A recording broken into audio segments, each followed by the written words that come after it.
Good evening, everyone. It's Harry Swaminathan. The markets are just about to close. It's Thursday evening, just about 4 p.m. Eastern time. The markets are going to close in about a minute or so. So this is the market wrap-up video and the outlook for tomorrow, Friday, December 6th. Let's see what happened. The S&P was down.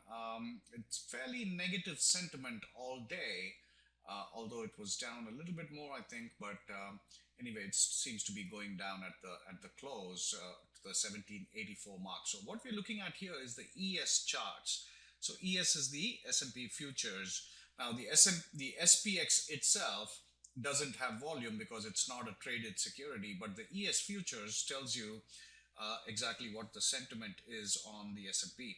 So if you look at this is the volume, and from this time, from the high of 1812, the volume has been increasing, so selling is increasing. But today, even though it's a down day, you can see the volume has dropped off just from the previous 2 or 3 days. That's the market close there.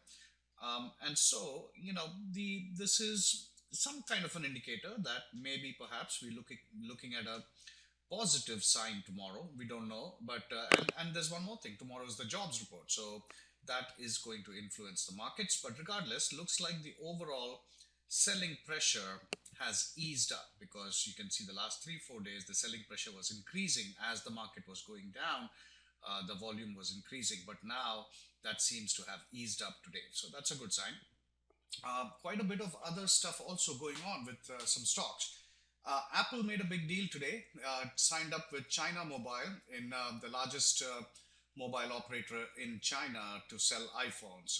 So Apple was up about $7 or $8, and it seems to have given up some of those gains, perhaps due to the overall weakness in the markets. And then the other movers, LinkedIn finally put in some support. We sent some support yesterday. It put in that and made a big move today. The other one we are watching is Twitter. Twitter is turning out to be a very interesting stock. Now, Twitter announced today that they have a proprietary ad serving technology, so which is very cool. Don't want to go into the details of what that ad strategy is, but basically that's why you see Twitter is up almost 4% today, and it went up to even 46. Now, the good thing about Twitter is I started looking at Twitter, and when this news came out today, boom, it just charged up. But if you look at the options for Twitter, it's looking really good, in the sense that, first of all, the implied volatilities are in the 40s to 50s, so which is always great, because option prices are good. And then if you take any series, let's go to the December monthly series, and what I have here, and Twitter just opened, Twitter IPO'd just a few weeks ago, and so I wasn't sure what the volume and open interest would look like, and I was quite amazed to look at this.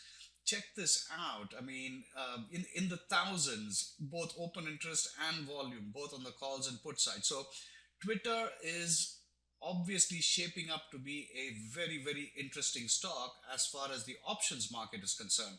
So we'll be keeping an eye on this. Today it made a big move. If you look at the charts, boom, that was a big move today.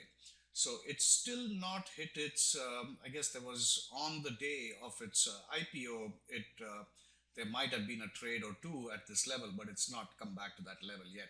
But this is a good looking chart. It's looking bullish so far. So that was it. Gold was again weak today. It went down by about $20, I think. Yeah, $20 right there. So gold is in a very, very bearish tone right now. So,